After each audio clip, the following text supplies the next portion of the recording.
Okay, let's talk about the great beginnings of USA. Before USA was USA. And all those components is what make up the United States. It's a diversity situation. And you got to understand that USA is really a new thing. It's not even a part of the landmass. It's just the title of a name on top of indigenous people. This is the only land that is done like that, if you really think about it. Pretty much in a devastation. What is so unique about the area of the indigenous people? Why so many flock here? Why so many want to take claims of it and change the whole environment? Now, the same mindsets try to infiltrate all throughout the United States with their agenda with Christianity. That's how part of the foothold of in their way of pressing and getting you to believe to convert over.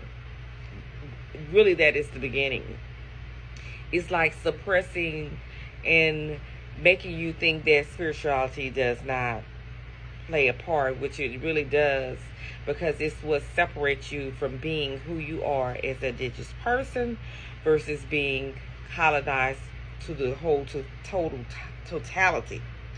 And Christianity has impacted no matter what denomination you are. It has changed and shaped and molded USA, the continent. It ain't even a continent. What is it? It's a corporation on top of indigenous land. And the reason I say that, because a lot of people live in different parts of the United States, and they're not aware because they don't step out to see unless they're travelers or they're interested in finding out. But they don't understand there's indigenous people still here today, and they just live in their homes on a day-to-day basis, not realizing that there is a sovereign nation that's being dominated in their own lands. And that's why you hear a lot of talks and arguments back and forth. In reality, people need to realize the United States is a new nation. There is no way, possibility that you can tell anyone about history if you wasn't here in the great beginning. I'm going to dive into the 14 and 1600s that let you know USA was not in existence, but there were other continents that was involved in shaping and mold that made who USA is today.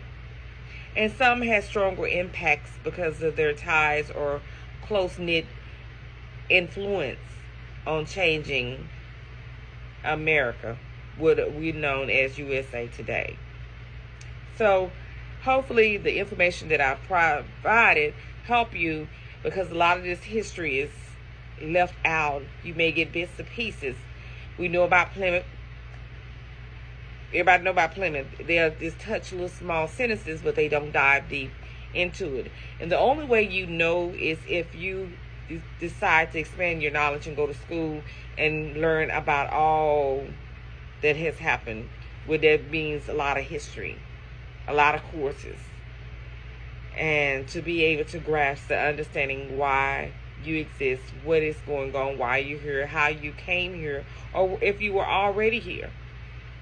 So one fact they do know, that indigenous people were here. But I think where the problem is, the indigenous people that today that are confused because it's been infiltrated as well, that there are still indigenous people here, and they argue about senseless stuff when it's a diversity of indigenous people that was once the one nation with different beliefs and cultures, but what they can come together as one nation, which they no longer have anymore. So please stay tuned to listen to how in the 14 and 1600 I provided a picture photo that is part of Florida, one of the wealthiest part of Florida. And I just listed the cities, well, not the cities, the countries that impacted with their flags. So hope you learned something from this and not be swayed to believe the status quo internet drama. European 1400 through 1600, Russia, USA, Spain, Portugal developed business doctrine of discovery, Indian country, France, Great Britain, Holland, and Spain. The image is a visual representation of European powers that impacted the Americas in the 1400s. The countries listed are Spain. Spain was one of the dominant colonial powers in the Americas, establishing extensive colonies in Central and South America. They were motivated by desire for wealth, land, and religious conversion. Portugal also played a significant role in colonizing the Americas, primarily focusing on Brazil. Their explorations were driven by similar motives as Spain. France established colonies in North America, including what is now Canada and Louisiana Territory. They aimed to expand their territory, trade, and promote their Catholic faith. Great Britain, England, later part of Great Britain, became a major colonial power in North America, founding colonies such as Jamestown and Plymouth. They saw economic opportunities, religious freedom, and political independence. Holland. The Dutch Republic, also known as Holland, briefly established colonies in North America, including Netherlands, which later became New York. They were motivated by trade and commerce. These European powers had a profound impact on the Americas, leading to the displacement of indigenous population, the introduction of new diseases, and the establishment of European-style societies and cultures.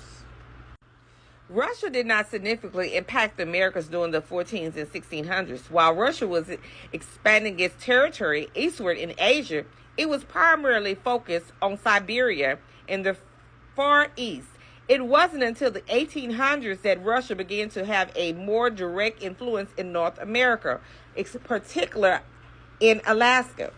The primary European powers that impacted the Americas during the 1400s and 1600s were Spain, Portugal, France, England, later Great Britain, and the Dutch Republic.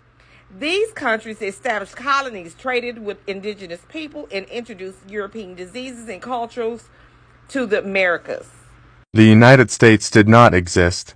While the United States did not exist at this time, the action of European colonists laid the groundwork for the future relationship between the United States and indigenous people.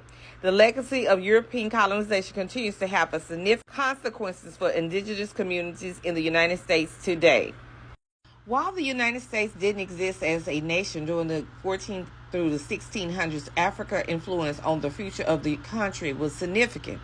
Here are some key ways Africa impacted the development of the United States.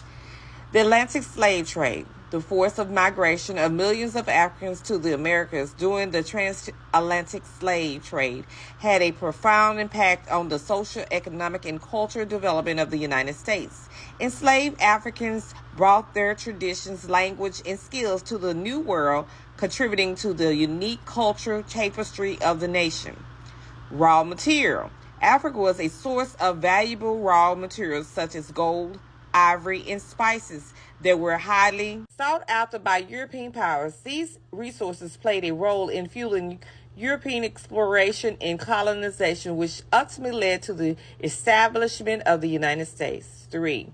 Disease exchange. The Columbian exchange, the exchange of goods, ideas, and disease between Europe and the Americas and Africa had a devastating impact on Native American population. However, it also introduced new disease to Africa, affecting its demographics and societies.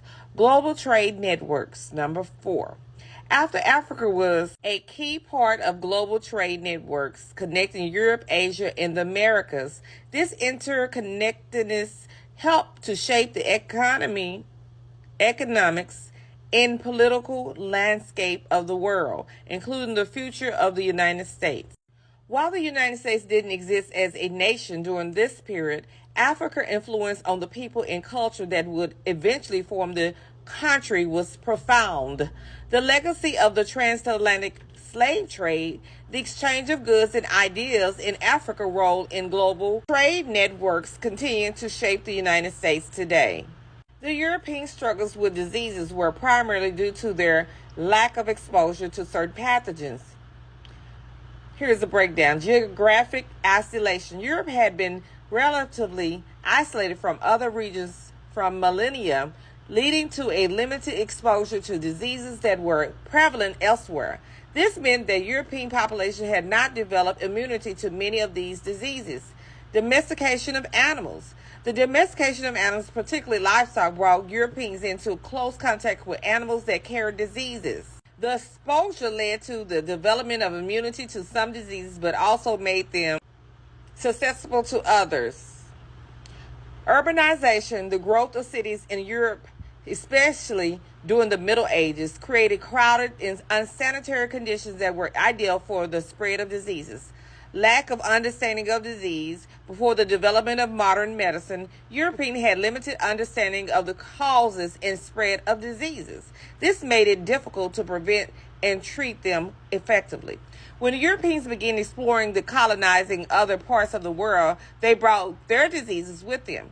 These diseases, to which native population had no immunity, had devastating consequences, contributing to the decline of many indigenous civilizations. Great Britain began controlling America in 1607. This is when the first permanent English settlement, Jamestown, was established in Virginia.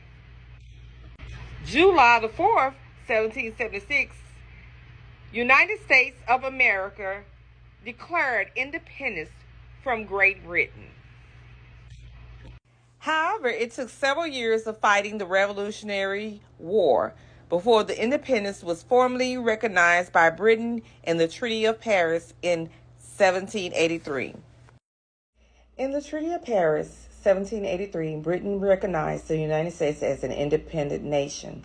This marked the official end of the American Revolutionary War. Here are some key points about Britain's role in the treaty. Recognition of independence. The most significant aspects of the treaty was Britain's formal acknowledgement of the United States as a sovereign nation. This meant that the 13 colonies were no longer under British rule. Boundary establishments. Boundary establishment. The treaty established the boundaries between the United States and British North America, Canada. Fishing rights. The treaty granted the United States fishing rights in certain areas of North Atlantic. Loyalist rights. A provision of the treaty addressed the rights of loyalists, Americans who remained loyal to the British Crown during the war. While the treaty marked a significant victory for the United States, there were still some unresolved issues, such as the exact boundaries in certain regions and the treatment of loyalists. Unresolved issues and boundaries in the Treaty of Paris of 1783. The Treaty of Paris, which officially ended the American Revolutionary War, addressed many key points, but it also left some unresolved issues. These issues primarily revolved around 1. Boundaries. Western boundaries. While the treaty generally established the Mississippi River as a western boundary of the United States, the exact boundaries in the Northwest Territory, present-day Midwest, and Southern Frontier, present-day South, were not entirely clear. This led to disputes with Great Britain and Spain over the control of these regions. Northern boundaries. The northern boundary with British North America, Canada, was also a source of contention. The treaty outlined a general boundary line, but there were disagreements over specific points, particularly in the area of the Great Lakes. Number 2, treatment of loyalists. Property rights. The treaty stipulated the loyalist Americans who remained loyal to the British Crown during the war should have the property restored. However, many loyalists faced difficulties in reclaiming their lands, particularly in the areas where revolutionary sentiments were strong. Compensation. There were also disagreements over the amount of compensation that the Lords should receive from American government for their losses, fishing rights, coastal waters. While the treaty granted the United States fishing rights in certain areas of the North Atlantic, there were disputes over the exact extent of these rights, particularly in coastal waters. These unresolved issues contributed to tensions between the United States and Great Britain in the years following the Revolutionary War. It was not until the Jay Treaty of 1795 that some of these matters were addressed. Note: the question about lawyers dealing with Great Britain and America is not directly related to the Treaty of Paris. Lawyers as legal professionals would have been involved in various legal matters, including those related to the treaty. But their specific role and challenges would have depended on the nature of their practice. The Jay Treaty was a 1794 treaty between the United States and Great Britain that helped avert war and resolve issues remaining since the Treaty of Paris of 1783, which ended the American Revolutionary War. It was negotiated by Chief Justice John Jay and signed on November 19, 1794. Here are some key points about the Jay Treaty. Purpose: the treaty aimed to settle outstanding issues between the two countries, including British military posts still located in American Northwestern Territory and British interference with American trade and shipping. Key provisions: the treaty included provisions for the removal of British troops from American territory, the settlement of debts owed to British merchants by Americans, the establishment of a commission to resolve boundary disputes, most favored nation status for trade between the two countries. Controversy: the treaty was highly controversial in the United States, as many people believe it favored Great Britain too much. However, it was ultimately ratified by the Senate and implemented by President George Washington. Significance: the Jay Treaty helped to maintain peace between the United States and Great Britain and facilitated 10 years of peaceful trade between the two nations. It also contributed to the development of American foreign policy and the consolidation of the federal government. Overall, the Jay Treaty was a significant event in American history that helped to shape the nation's relationship with Great Britain and its place in the world.